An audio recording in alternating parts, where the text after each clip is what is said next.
Do you remember your first word? Was it mama? Or papa? Do you remember the first time you tasted grown-up food?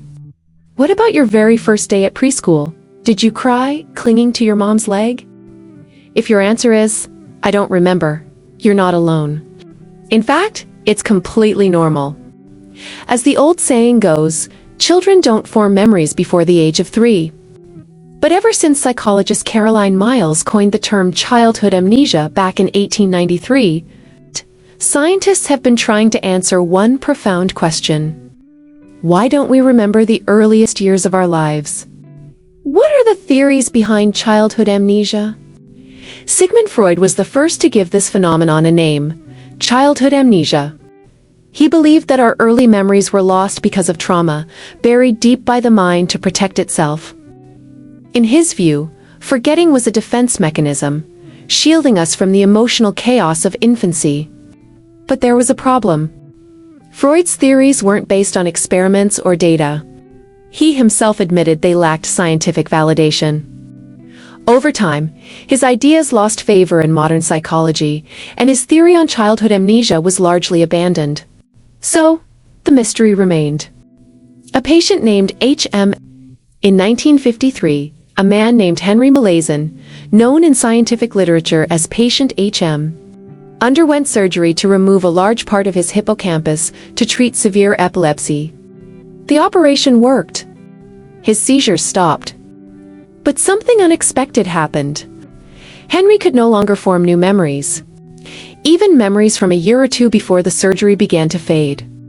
That's when scientists realized the hippocampus is critical for memory. Could it be that children can't form lasting memories because their hippocampus isn't fully developed?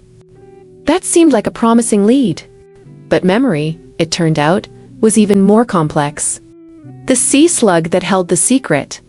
Enter neuroscientist Eric Kandel and his unlikely research subject, the sea slug.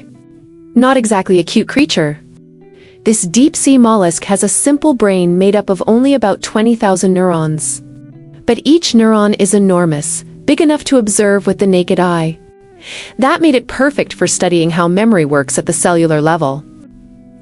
Kandel discovered that short-term memory involves temporary electrical signals traveling between neurons, assisted by a molecule called CAMP. But with repeated stimulation, 10 times a day for 4 days, the sea slug began forming long-term memories. This process activated a protein called CREB, which helped create lasting changes in the brain's wiring. In other words, memory is not stored in a specific neuron, it's stored in the pattern of activity between neurons. And long-term memory? It's essentially an enduring electrical dance across these connections. Kandel's discoveries won him the Nobel Prize in 2000. But what about childhood? If memory is formed in the hippocampus, and we can form long-term memories, then why do memories from before age 3 seem to vanish?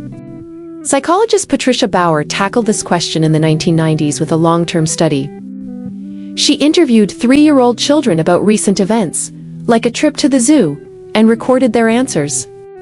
Then, she re-interviewed them at age 5, 7, and 9. What she found was striking.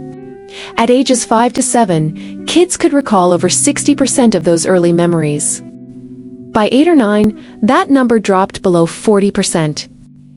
This showed that young children do form memories, but many of them fade with time. But why? The brain cleans house.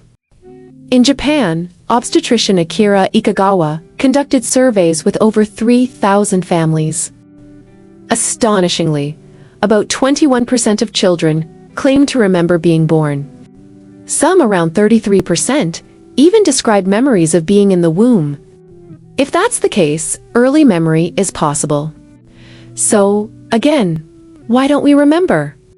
In 2014, Canadian neuroscientists Sheena Jocelyn and Paul Franklin found a clue. They shocked mice to create a fear memory, then split them into 2 groups. One group exercised, the other didn't. The result? The active mice began to forget the trauma. The idle mice remembered it vividly. When scientists triggered new neuron growth in the mice, old memories faded. When they blocked new neurons from forming, the mice retained their memories better. So, what was the conclusion? As young brains rapidly grow, they also overwrite old information. Think of it like a whiteboard.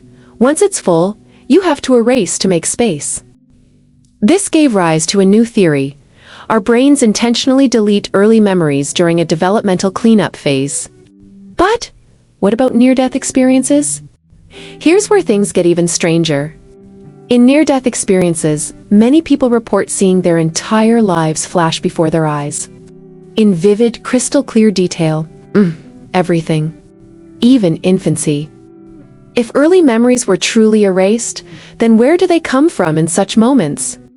Maybe they're not gone, just hidden? In 2018, Nobel laureate Susumu Tonegawa made a groundbreaking discovery. The brain uses different neural circuits to store a memory versus to recall it. In one experiment, mice had memories of being shocked in a particular cage. When the part of their hippocampus responsible for recall was turned off, they no longer remembered the fear, even though the memory had been stored. So maybe our childhood memories aren't gone at all. Maybe we've just lost the key. Tonegawa's team even managed to reactivate lost memories in mice by injecting a special protein. It was a stunning breakthrough, and it gives hope that, one day, even Alzheimer's patients might retrieve memories once thought lost forever. The future Elon Musk and the memory chip. If you think this sounds like science fiction, well, Elon Musk is already working on it.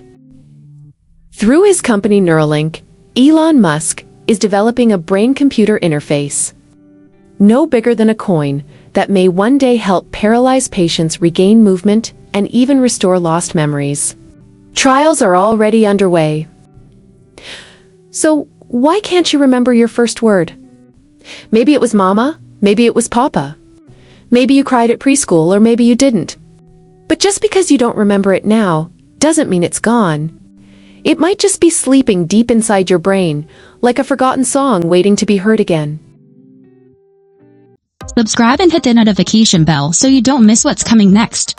Share it, because some stories are meant to be discovered together. And stay curious. I'll see you in the next chapter.